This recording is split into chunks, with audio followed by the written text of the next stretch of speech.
আসুন আজ আমরা এমন এক সফরের কথা জানি যে সফরের যাত্রী আমাদের প্রত্যেককেই হতে হবে। এটি এমন এক জগতের কাহিনী যা আমাদের এই পৃথিবীর ঠিক পরেই শুরু হয়, কিন্তু যা আমাদের চোখের আড়ালে। এটি হলো মৃত্যুর পরের জীবনের প্রথম ঘাঁটি, আখিরাতের প্রথম দরজা, কবরের জীবনের পূর্ণাঙ্গ কাহিনী। যখন কোনো মানুষের দুনিয়াতে বেঁচে থাকার সময় শেষ হয়ে যায়, তখন আল্লাহর হুকুমে মৃত্যুর ফেরেশতা হযরত আজরাইল আলাইহিস সালাম তার কাছে এসে হাজির হন।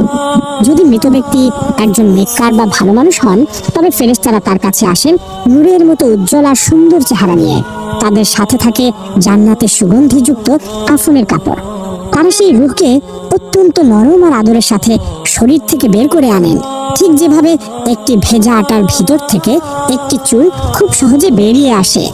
এরপর সেই পবিত্র রূহকে জান্নাতের সুগন্ধি কাফনে জড়িয়ে নেওয়া হয়, যেখান থেকে মিশক আম্বরের চেয়েও উত্তম সুগন্ধ বের হতে থাকে। এরপর ফেরেশতারা সেই রূহকে নিয়ে আসমানের দিকে উঠতে থাকেন। তারা যখন কোনো আসমানের ফেরেশতাদের পাশ দিয়ে যান, তখন ফেরেশতারা জিজ্ঞেস করেন, এই পবিত্র রূহটি কার? উত্তরে রূহকে নিয়ে যাওয়া ফেরেশতারা দুনিয়াতে তার সবচেয়ে সুন্দর নামে তার পরিচয় দেন। এভাবেই এক এক করে 7টি আসমানের দরজা তার জন্য খুলে দেওয়া হয় এবং সবশেষে তার রূহকে ইল্লিন নামক এক সম্মানিত জায়গায় রেখে দেওয়া হয়। কিন্তু মৃত ব্যক্তি যদি একজন বদকার বা পাপী মানুষ হয়, তবে ফেরেশতারা তার কাছে আসেন ভয়ঙ্কর এবং কালো চেহারা নিয়ে। তাদের সাথে থাকে জাহান্নামের দুর্গন্ধময় চট। তারা সেই পাপী রূহকে অত্যন্ত কষ্ট দিয়ে টেনে হিচড়ে শরীর থেকে বের করে আনেন, ঠিক যেভাবে একটি জীবন্ত ছাগলের চামড়া টেনে বের করা হয়। একবার ভেবে দেখেছেন কি ভয়ানক দৃশ্য? জীবন্ত ছাগলের শরীর থেকে চামড়া যখন টানা হয় কি রকম যন্ত্রণা হবে? ঠিক সেইভাবে ওই পাপীদের রূহ বের করা হবে। এতে শরীরের শিরা উপশিরাগুলো ছিঁড়ে যায়। এরপর সেই নাপাক রূহকে জাহান্নামের দুর্গন্ধময় চটে জড়ানো হয়, যেখান থেকে মরা পশুর চেয়েও জঘন্য দুর্গন্ধ বের হতে থাকে। ফেরেশতারা যখন সেই রূহকে নিয়ে আসমানের দিকে উঠতে থাকেন, তখন আসমানের দরজা তার জন্য বন্ধ করে দেওয়া হয়, তাকে ভেতরে ঢুকতে দেওয়া হয় না। এরপর তার রূহকে সিজ্জিন নামক এক অপমানজনক জায়গায় ছুঁড়ে ফেলা হয়। এরপর মৃত ব্যক্তির দেহকে যখন কবরে নামিয়ে রাখা হয় এবং তার আত্মীয় স্বজনরা তাকে মাটি দিয়ে চলে আসে, তখন এক ভয়ঙ্কর অধ্যায় শুরু হয়। মৃত ব্যক্তি কবরে শুয়ে থেকেও তার আপনজনদের পায়ের আওয়াজ শুনতে পায়। যখন কবরের কাছ থেকে শেষ ব্যক্তিটিও 40 কদম দূরে চলে যায়, তখন কবরের মাটি তাকে এমন জোরে দুই পাশ থেকে চাপ দেয় যে তার বুকের এক পাশের হাড় অন্য পাশের হাড়ের ভেতর ঢুকে যায়। এই চাপ থেকে কেউই রক্ষা পাবে না, সে যত বড় নেককারী হোক না কেন।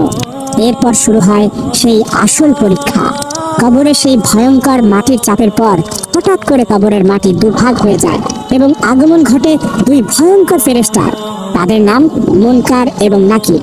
হাদিসের বর্ণনা অনুযায়ী তাদের দেখতে অত্যন্ত ভয়ঙ্কর। তাদের গায়ের রং হবে নীল কালো, চোখগুলো হবে আগুনের গোলার মতো, আর তাদের কণ্ঠস্বর হবে বজ্রপাতের মতো ভয়ঙ্কর। তাদের হাতে থাকবে বিশাল এক লোহার হাতুড়ি। সেটি এত ভারী হবে যে দুনিয়ার সকল মানুষ মিলেও তা মাটি থেকে তুলতে পারবে না।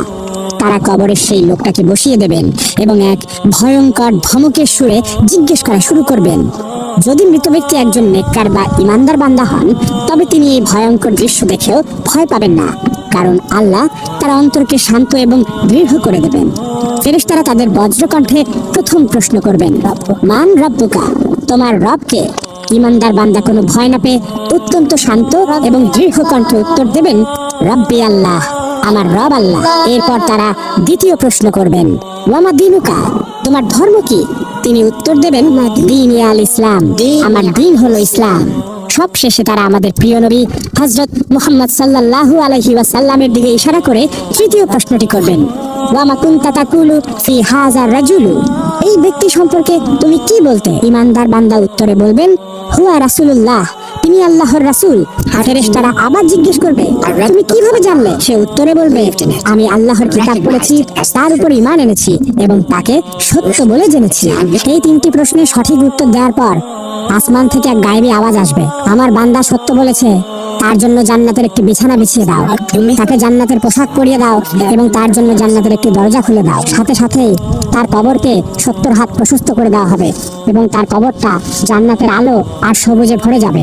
জান্নাত থেকে তার কবরের মধ্যে সুগন্ধি বাতাস আসতে থাকবে। এরপর তার কাছে একজন অপরূপ সুন্দর চেহারার ব্যক্তি আসবেন, যার শরীর থেকে সুগন্ধ বেরোতে থাকবে। মৃত ব্যক্তি তাকে জিজ্ঞাসা করবেন, তুমি কে? তোমার চেহারা এত সুন্দর কেন? সেই সুন্দর ব্যক্তি উত্তর দেবেন, আমি তোমার নেক আমল, আর আল্লাহ আমাকে পাঠিয়েছেন। আজ থেকে আমি তোমার সঙ্গী, তোমার কোনো ভয় নেই। এরপর সেই ইমানদার বান্দা আল্লাহর কাছে দোয়া করবেন, হে আল্লাহ, দয়া করে তাড়াতাড়ি কিয়ামত কায়েম করুন, যাতে আমি আমার পরিবার এবং জান্নাতের অফুরন্ত নিয়ামত উপভোগ করতে পারি। তাকে বলা হবে, তুমি শান্তিতে ঘুমাও, কিয়ামতের আগে পর্যন্ত তোমাকে কেউ বিরক্ত করবে না। তোমার ঘুম ভাঙবে কিয়ামতের দিন। আর এভাবেই কিয়ামত পর্যন্ত তার কবরটি হয়ে যাবে জান্নাতের বাগানগুলোর মধ্যে একটি বাগান। কিন্তু যদি মৃত ব্যক্তি একজন বদকার বা পাপী মানুষ হয়, তবে মুনকার নাকিরের ভয়ঙ্কর চেহারা দেখেই তার আত্মা শুকিয়ে যাবে, ভয়ে সে থরথর করে কাঁপতে থাকবে। ফেরেশতারা যখন তাকে বসিয়ে প্রথম প্রশ্ন করবেন, মান রাব্বুকা, তোমার রবকে? ভয়ে আর আতঙ্কে তার মুখ দিয়ে কোনো কথা বের হবে না। সে তোতলানো গলায় বলবে, হা হা লা আদরি, হায় হায়, আমি তো কিছুই জানি না। তারা আবার দ্বিতীয় প্রশ্ন করবেন, ওয়া মা দিনুকা, তোমার দিন কি? সে আবারও একই উত্তর দেবে, হা হা লা আদরি। সবশেষে তারা নবীজিকে দেখিয়ে তৃতীয় প্রশ্নটি করবেন, এই ব্যক্তি সম্পর্কে তুমি কি বলতে? সে উত্তর দেবে, আমি তো কিছুই জানি না, মানুষ যা বলতো আমিও তাই বলতাম। তার এই উত্তরগুলো শোনার পর আসমান থেকে এক গায়েবী আওয়াজ আসবে, সে মিথ্যা বলেছে, তার জন্য জাহান্নামের একটি বিছানা বিছিয়ে দাও, তাকে জাহান্নামের পোশাক পরিয়ে দাও এবং তার জন্য জাহান্নামের একটি দরজা খুলে দাও। সাথে সাথেই জাহান্নামের ভয়ঙ্কর গরম এবং দুর্গন্ধময় বাতাস তার কবরে আসতে শুরু করবে। এরপর শুরু হবে কবরের আসল আযাব। তার কবরকে এমন জোরে দুপাশ থেকে চাপ দেওয়া হবে যে তার বুকের এক পাশের হাড় অন্য পাশের হাড়ের ভেতর ঢুকে যাবে।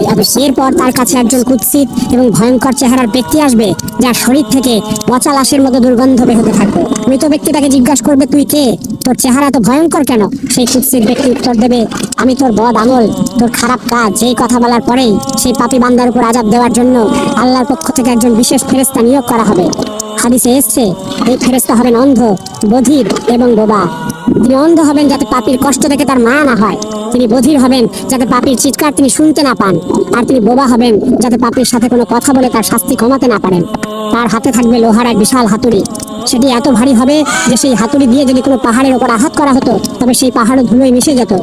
সেই ফেরেশতা কোনো কথা না বলে সেই পাপী বান্দাকে ওই হাতুড়ি দিয়ে এমন জোরে আঘাত করতে থাকবেন যে তার চিৎকারে মানুষ ও জিন ছাড়া পৃথিবীর সকল সৃষ্টি, পশু পাখি গাছপালা সবাই তা শুনতে পাবে এবং ভয় কেঁপে উঠবে। প্রতিবার আঘাতের পর সে মাটির সাথে মিশে যাবে আর তাকে আবার আগের অবস্থায় ফিরিয়ে আনা হবে শুধুমাত্র শাস্তি দেওয়ার জন্য।